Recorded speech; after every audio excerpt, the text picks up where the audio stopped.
you're gonna learn how to use your nunchucks, basic moves, super simple, super easy, easy to follow. Grab a pair of nunchucks. You can hold it here at the end. When you do that, you have maximum striking power for self-defense, or you can hold it here at this other end. That'll give you the fastest speed on your different techniques. That's more for show. Or you can hold it in the middle, and that's where I'm gonna have you hold it for the warm-up. Put your hand here, and you're gonna crank forward. I'm gonna show you from the side. You're just making a small circle with your hand. See how your arm moves a little bit? You can limit that as much as you can. Just make a small circle. You're rotating forward. It's called a forward orbital and an outer orbital outside of your body. Turn your hand over, spin it on the inside. Make sure your elbow's out of the way. This hard piece of metal is gonna whack you there in your elbow. You're gonna feel it. It's gonna feel good. It's gonna teach you, get your hands in, get your hands up. And then you're gonna turn it outside, turn it inside, turn it side to side, and now you have a figure 8 motion. And slow it down. I'm gonna speed it up. You can do the same thing. Go slower, go faster, doesn't matter. After you've done that, put it in the other hand. You always wanna do both hands evenly. If you have 2 pair of nunchucks, you can do this at the same time. So you're spinning, moving forward, your palm faces the sky, turn your palm down. It's on the inside of your body, palm up, outside, inside, put them together. There's your figure 8. And again, you can do this holding it here, and you get more speed when you hold it up here. You do it here, you get more leverage, which means when you smash somebody across the face for self-defense, they're gonna feel it. But you don't have to do that. You can just do it for fun. This is not the most practical self-defense weapon, but it is a self-defense weapon. It does work. Even if somebody else says it doesn't, usually they're using it wrong. You're going side to side, figure 8, put it in the other hand. We're gonna reverse everything, pulling back in toward you. Palm up, same thing as before. Hands in, don't smash yourself in the elbow. Palm down, pulling back. Palm up, palm down, put it together. There's your figure 8. Put in the other hand, reverse orbital on the outside of your body. Reverse orbital on the inside of your body. Outside, inside, is all warming up. Side to side, here's your figure 8. Slow is smooth, smooth becomes faster. Take your time with it. Play around with where you hold it. Hold it up here, a little ugly. Hold it down here. Big, smashing strikes. All 3 ways, all 3 places you can hold it are correct. It's for different uses, different purposes. Don't let anybody tell you, oh, you're holding it wrong. You can only ever hold it here.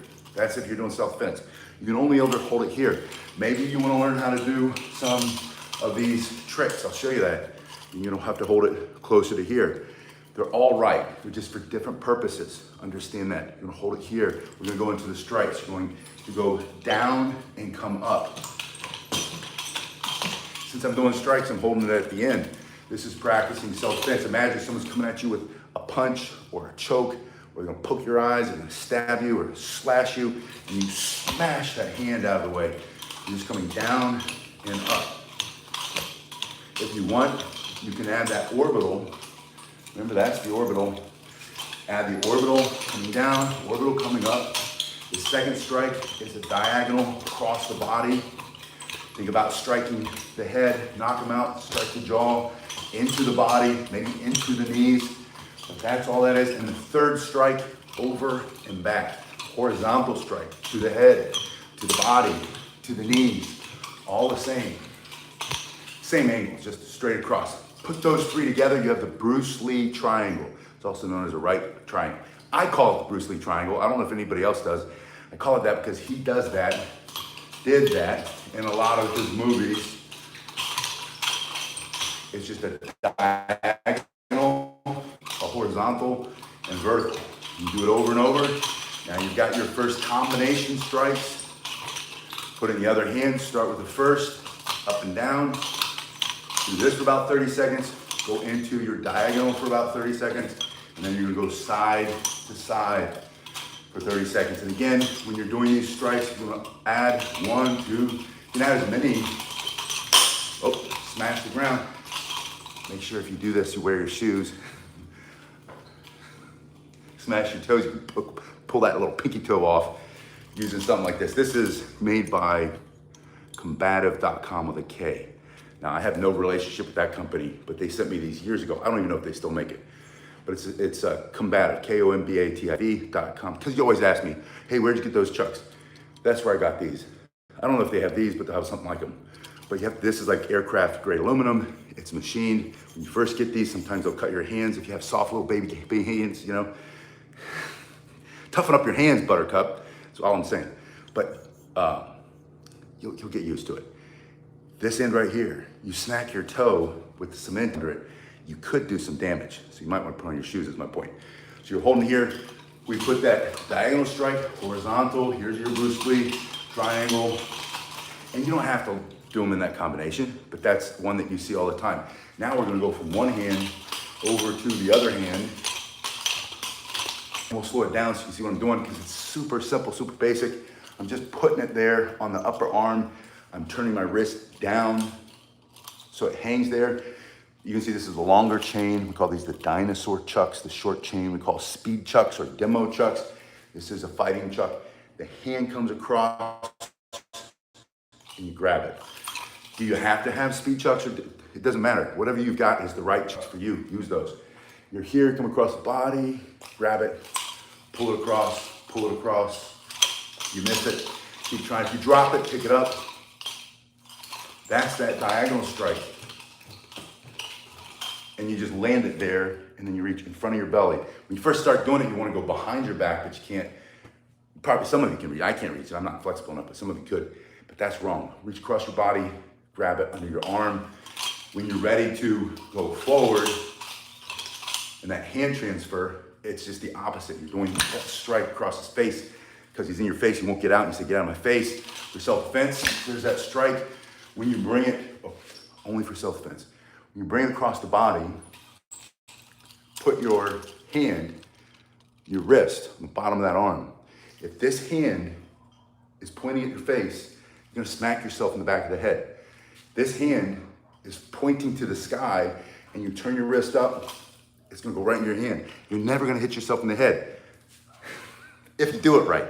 If you do it wrong, you are gonna hit yourself in the head, and you're gonna do that quite a bit. And that's why people say, put a helmet on, get foam chucks. Don't do that. That is the wrong way to solve the problem. The right way to solve the problem so that you learn faster and you learn the right way the first time is get your hand discipline, get it away from your face, stop pointing at your head and put your hand there, turn it up, and it's not gonna smack you in the head. Don't put a helmet on. That's for riding a bike or skateboarding or something. I don't even know what you do. Maybe you're jumping out of an airplane, put your helmet on. But when you're not jumping out of an airplane and you're using hard chucks, discipline yourself. That's the great thing about martial arts, self-discipline. Discipline yourself. Put the hand here. And then when you whack yourself in the head because you lost your discipline, you'll get it back really fast. You'll yell at it, you'll throw it on the ground, you'll dance around like a little baby, crying to your mama. And then you'll get your hand back out. I'm speaking from experience. You'll bring it across. And then you won't whack yourself in the head. Now, put some of these tricks together. Oh, let me show you one more. Holding it here close to the end, you're gonna pull it over so it goes to the back of your hand. You're gonna open the hand, turn the hand over, catch it. Oh, and if you drop it, get up, catch it, whap it. All I do is turn my hand, bring it around, open, catch, turn around, open, catch. This is a simple wrist roll. You drop it, you pick it up. I dropped it, I gotta pick it up. You see the top bald head. My hand's here, put it there, open it. Do this a bunch of times, then when you're ready, go back to your figure eight, go to the opposite side of your body, open the hand, and now you're in the negative grip. The same way you would use a hammer. We call this a hammer grip. Then in the hammer grip, you continue to spin in your figure eight. Now you really look like Bruce Lee. Spin it on the same side of your body when you're in the negative grip to get back to the positive grip. So then the best way that you can practice this, slow it down, slow is smooth, smooth is fast. When you're ready, tell yourself, every time it comes here, this is where you're gonna do it. Open the hand, go into your negative grip, and tell yourself, slow it down enough so you can think, over here, over here, open the hand, let it go back into the positive grip. Then do that like 5 times. I don't know if it's 5, I'm not counting. 3, and then you're ready. You can just throw it, pick it up, try again, and then go into a continuous wrist rolls from side to side. Make sure you do it evenly on the right hand and the left hand. Let me show you another Bruce Lee. This is the orbital. This is the upper arm. This is the stinky pinch. You're gonna put in your stinky armpit there. Pinch, You're creating tension as you press in your wrist, and pop them in the eye.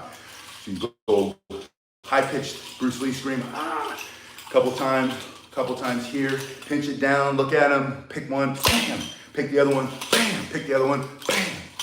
That's from the movie, I forget which movie, but if you know that, put that in the comment section. Which Bruce Lee does he, I think then he gets on the ground, he starts whacking him in the feet. It's not Game of Death, it's when he's fighting against the Japanese occupiers and they come over to his Kung Fu school and they break his sign, Weak Men of Asia or something like that, and then goes back, takes it back, and sticks at the end, sticks it into the Japanese soldier's mouth, and makes him eat his own words. I know you've seen the movie. If you've seen it, which Bruce Lee movie is that? And they remade it. They made it one of the, like, I think Jet Li remade it maybe, like in the 90s or something, early 2000s. Pinch, pop. But this is such a simple move. It's the orbital. There's your warm up. Remember we did that? There's your orbital. There's your upper arm. And all you're doing is you're keeping the hand here, just like when we were doing the hand transfers from side to side. You whack the front and the back of your tricep. That's the bottom of the arm here. When it comes in, you time it, pinch, squeeze. When you're ready, release. It's a harder strike because you created the tension. Then you let it go into his face for self-defense. So then you put them together. Start with your orbital. Go into your figure 8. Maybe do a wrist roll and then get it back. Go back to your orbital. Go to the upper arm. Pinch it down. Squeeze. Pop. Go back into your Bruce Lee triangle.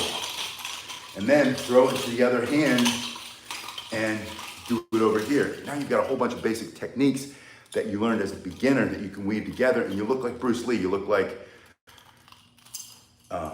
Naruto. What was that guy's name? I was thinking An Bak, but that's the knee guy from. All these names get stuck in my head. Who, you know what? Something Man. I'm thinking Try Guy. It wasn't Try Guy. Who's the? Look at it. Make a video of an 18-inch stick. I make those all the time. Norman, I'll make you another one.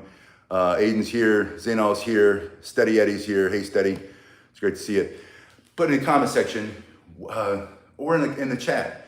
Who's the Naruto character? There's 2 of them. It's not Spike Lee.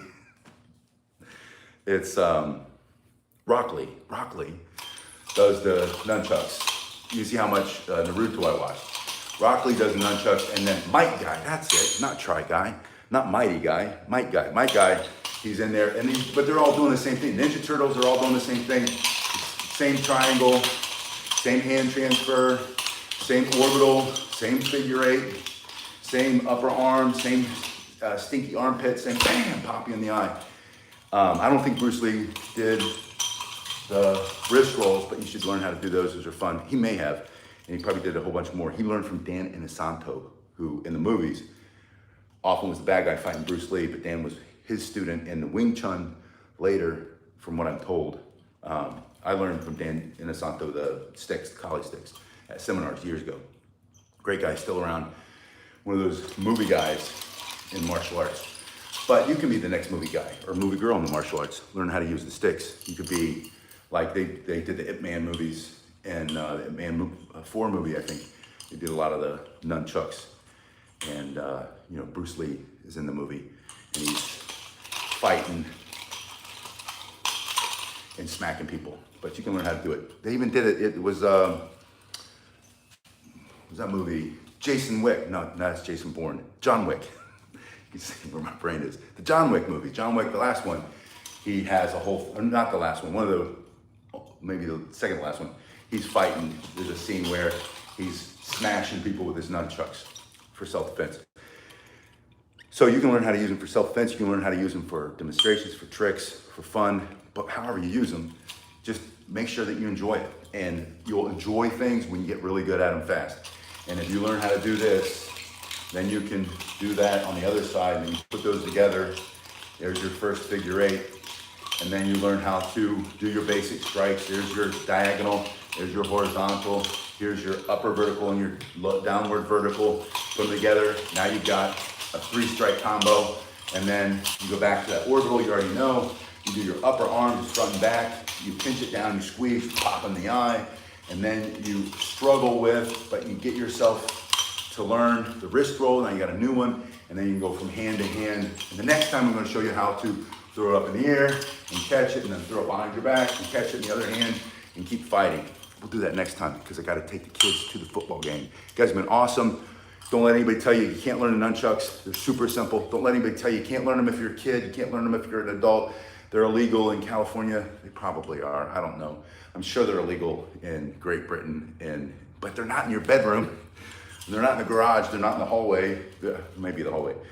But find a place, get 2 sticks, put a string between them. That's how I got my first one. You make them, learn how to do the basics. And if you live in a country that has more freedom and you buy a pair, then get a pair. Train with them, learn how to use them, or make your own. But if it's something you're interested in and you love the idea of learning how to use something like this, even if you never use it for self-defense, even if it's just for fun, then do it for fun. And if someone says, you can't use nunchucks, why would you bring nunchucks to a gunfight? Well, I wouldn't. I carry a gun for work every day. It's my job. I carry it everywhere I go. Before I go to this game, I'll switch because I'll be working there and the school that I protect will be at this game, and I'll be carrying a massive amount of gunpowder. And I'm not bringing these to the game to defend myself and to stop the terrorists that might want to come and hurt the little kids or the next weirdo like that happened earlier this week. I'm not gonna jump out and wah, right? So the answer is no, you wouldn't bring nunchucks to a gunfight. But if that's all you had, maybe you would. That's not why you're learning how to use them. You learn them because you like it. So if it occurs to you to put in the comments, that's okay, put it in there. Don't bring your nunchucks to a gunfight. I'd carry my 45 ACP. You can put that in there if you want, go for it. But just understand, I think that's the dumbest comment that you can make. That's not what we're talking about. We're talking about learning how to use a fun, older Okinawan weapon based on, they say, a farm implement. You know, they smash the rice and knock the rice from the chaff and then, or something like that, I don't know. Anyway, I'm sure it was a farm implement. But that's what it is, it's for fun. It's because you want to. And then when someone says to you, you can't wear those, just ignore them and smile and go practice because they can't tell you what to do. They're not your mother. But if your mom telling you don't do it and you're a little kid, then don't do it. And quit putting in the comments, you gotta put a helmet on. I gotta tell you a quick story and then I gotta go. I used to have a Jeep and I drove my Jeep from my martial arts school home every night. And I was working like 90 hours a week, so I was always leaving late. And this mom, well-meaning, nice, super nice lady, but not a very worldly person. So, I mean, just meaning she didn't have a lot of knowledge of the world, I think. I don't know, that's my opinion at the time. She saw me driving home in my Jeep, because I used to have Jeeps, I love Jeeps. I was single, had no kids, I had a Jeep. When you're single, you have no kids, you have all kinds of stuff that you don't have once you get married sometimes. And I'm driving down, and I had a lot of hair, my hair's blowing in the wind, and I'm just having a good time going home, tired, you know, crawling to bed. The next time I see this lady, she brought me a helmet so that if the Jeep rolled over, I wouldn't die. And that's my story.